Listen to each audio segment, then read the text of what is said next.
The Business Growth Podcast by legendary entrepreneur Dan Bradbury gives you the best strategies to grow a profitable, sustainable company that isn't dependent on you. Whether it be how to hire and lead a world-class team, business finance, marketing, time management, growth through acquisition, or maximizing your company's value before you exit, this podcast is for you. And now, your host for the Business Growth Podcast, Dan Bradbury. Alright, hello, welcome everybody. Welcome to another episode of the Business Growth Podcast, Q&A edition.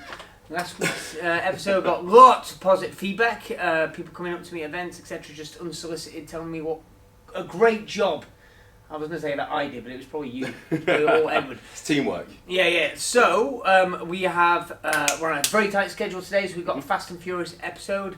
Let's get off with the first question. All right, first question from Michael. How have Tough Mudder managed to get into such big troubles? Yeah, so first of all, if you don't know, Tough Mudder is an obstacle race company where you do kind of 10 kilometres, obstacle course race in teams. There's lots of equivalents, like who's some of the other ones? There's Spartan. Yeah, Spartan race. There's Wolf Run. There's a whole variety of these different type of obstacle course racing become popular in recent years. And Tough Mudder is one of the biggest. I know it's international. I don't know how many countries it's in, but I believe it started in the United States. It's all across the UK and other countries worldwide.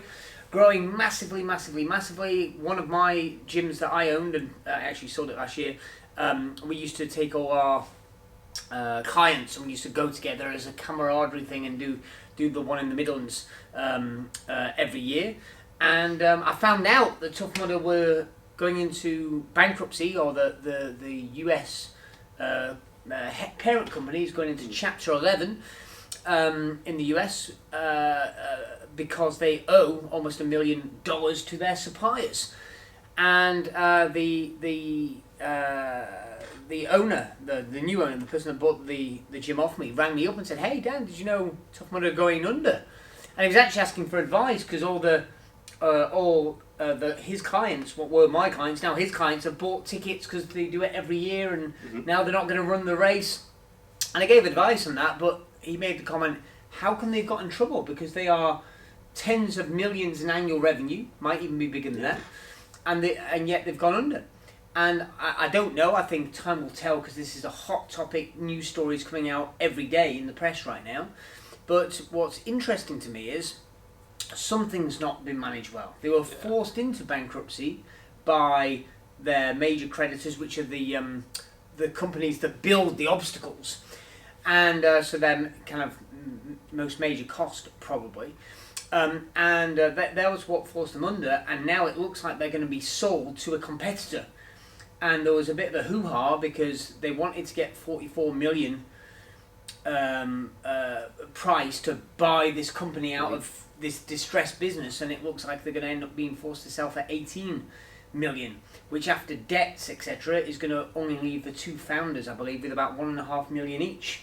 Which, if you listen to this, you might go $1.5 million is a nice chunk of change, but for a massive, internationally mega successful company, what has gone wrong? And I don't know, but I'm going to say that somebody wasn't watching the numbers. After all, turnover is vanity. Profit is sanity. There you go. So I don't know, but time will tell. But it's certainly a high-profile thing, and somebody's not watching. Somebody's been watching revenues and not watching margins and balance sheet reserves, I suspect. Awesome. Right, next one. Ready? Yep, let's do it. Next question coming in from Jennifer, and it's my business partner keeps coming up with really bad ideas. He's always wanted to do something new. How do I shut these ideas down without getting into a screaming match every time?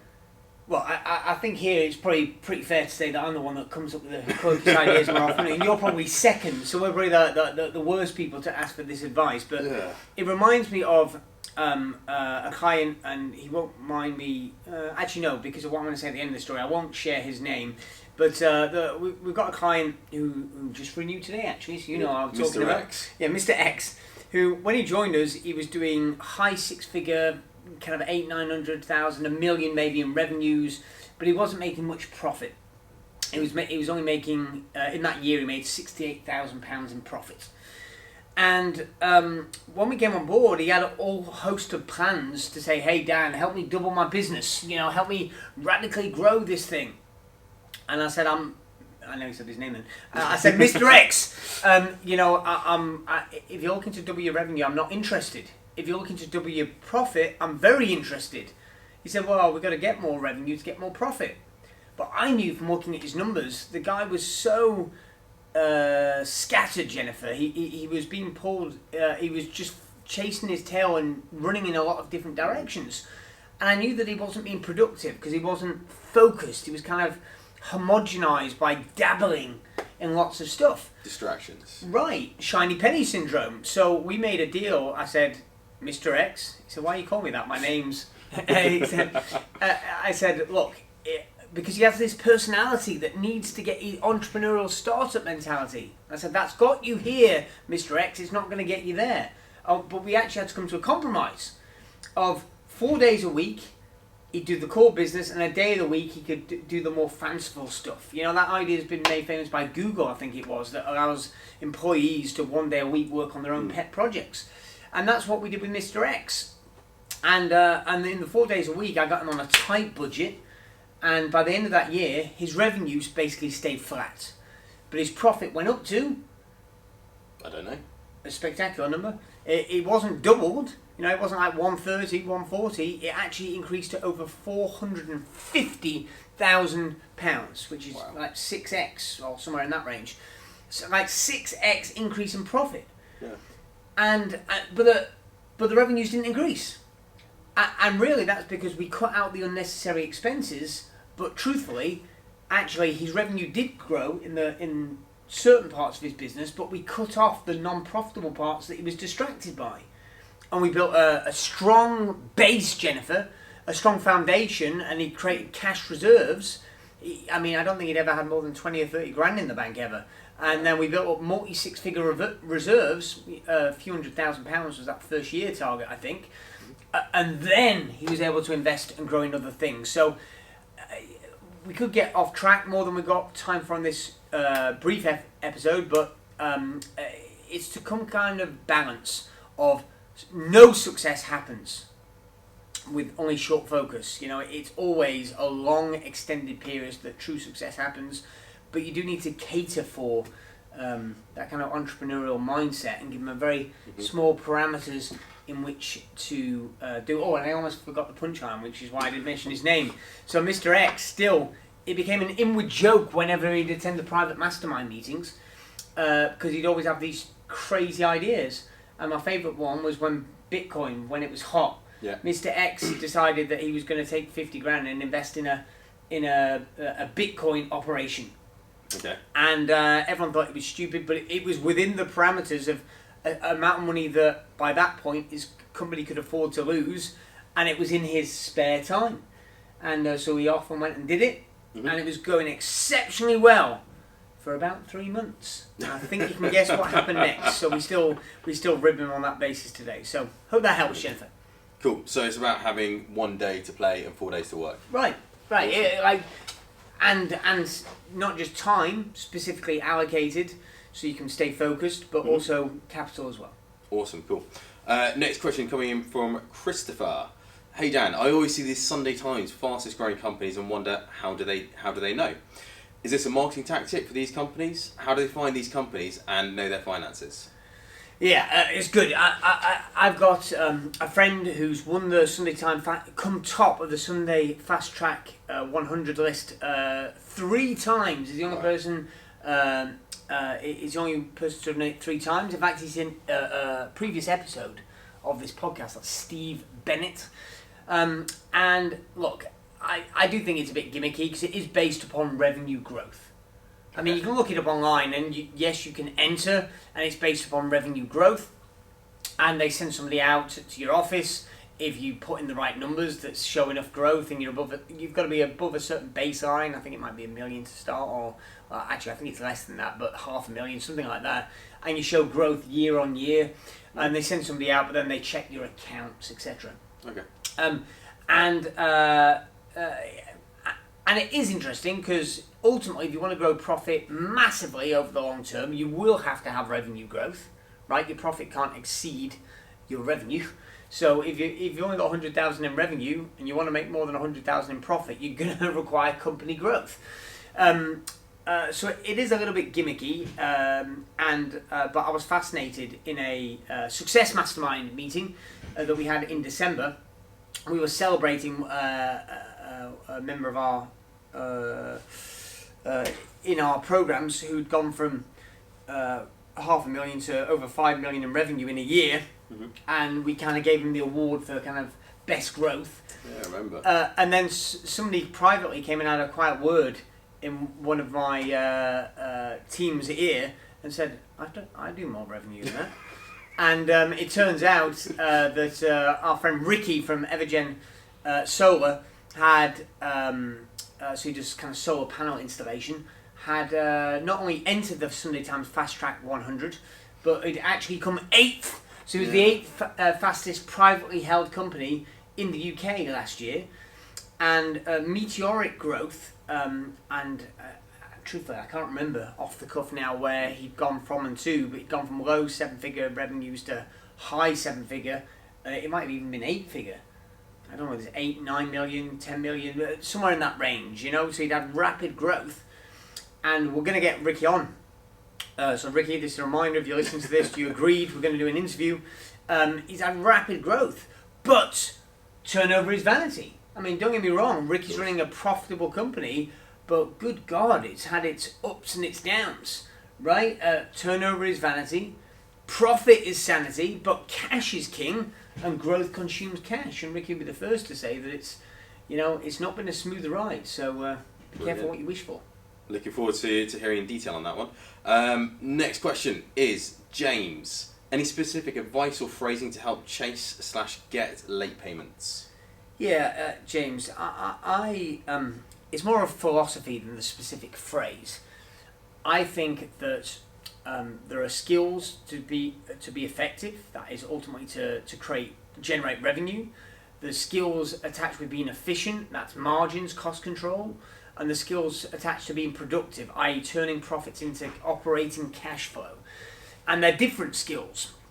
And I think that oftentimes when I buy distressed companies, that's the low-hanging fruit. Get in money that you're already owed and get it in quicker so you can reuse that capital. And I think people just aren't paying attention. So a great example of this is, again, I won't mention names because it's a bit because I'm not trying to sound derogatory, but there's another training provider that does kind of business education in the UK. That's a big company relative to the size of the industry. So this wasn't a one-man band. This was somebody with, 20, 30, 40, 50, 60, 70, 80 employees. His revenues grew rapidly, and seemingly tremendously successful. And then all of a sudden, seemingly out of nowhere, he became insolvent and had to appoint an insolvency practitioner. And fortunately, he didn't go under. He was able to do a CVA, a company voluntary arrangement, and arranged to repay his creditors. But I got involved, or was looking to get involved. I was trying to take a stake in the company because I felt that they did good work and I wanted to see if I could help. And ultimately the answer was no, which was fine because they felt they'd already solved the problem. But what had transpired was they were selling and getting loads of new customers, but people were on kind of monthly membership and nobody was checking whether or not the money was coming in. So they were making all these sales and then they were declaring VAT on that basis, but loads of people's credit card payments were declining, so new invoices were being raised every month and they were being delivered the service, but ultimately the cash wasn't landing in the bank account. So they had the turnover, they were providing the service, but turnover is vanity, profit sanity, cash is king. They weren't able to meet the payments and, VAT and bills need to be paid with cash. So really, that big company then massively shrunk and it went from 80 people, mass redundancies, got shrunk back down to 20, I think. And then I believe that now it seems to be that they're on a good path again.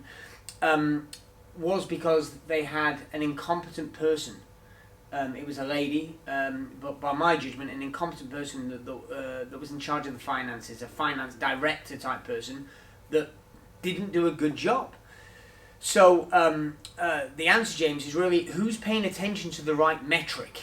Tactically, I'm in favour of being clear about a multi-step process. It always, the more aged your receivables become, the harder they are to collect. Just be on it. Think about it this way. Anybody that's sensible, anybody that's real in the world of business, that's not lying, has had cash flow challenges at times in the past. And when cash gets tight, everybody is either consciously or unconsciously got a priority list of who gets paid, right? So for most people, the employees get paid first, right? For some people, taxman has to get paid on time. Some people that's not a must. That it depends. But there are people that you go, yeah, I can get away with not paying them or holding them off. So what you've got to do, James, is make sure that you are high on that pecking order. How do you do that? Well, I'm not coming in heavy-handed. I'm for, if you are just on it, so that when you are a day late, great, a phone call's come in from your office, you've got that person-to-person connection. You know what?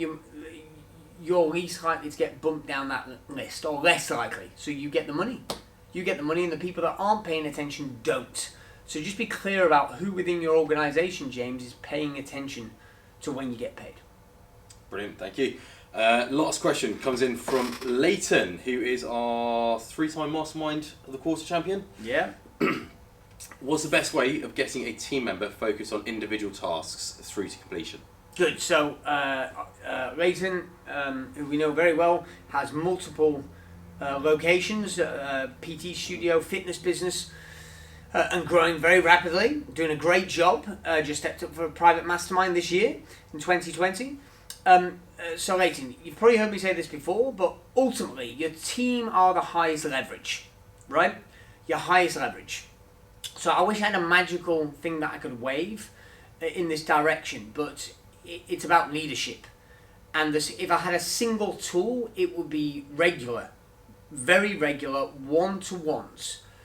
Because if I think about your question about people that are, you said, how can I get them focused on an individual task and getting it complete? Suggest to me this person is going off and doing other things, right? It's kind of like ADD. But in a fast-growing business, everybody's trying to manage a whole host of different things. So how do you keep them focused on one thing? First of all, you're going to mark it out as a high priority. It's going to be marked out as a high priority, okay? And second, culturally, how do you make it so that people do what they say they're going to do, right?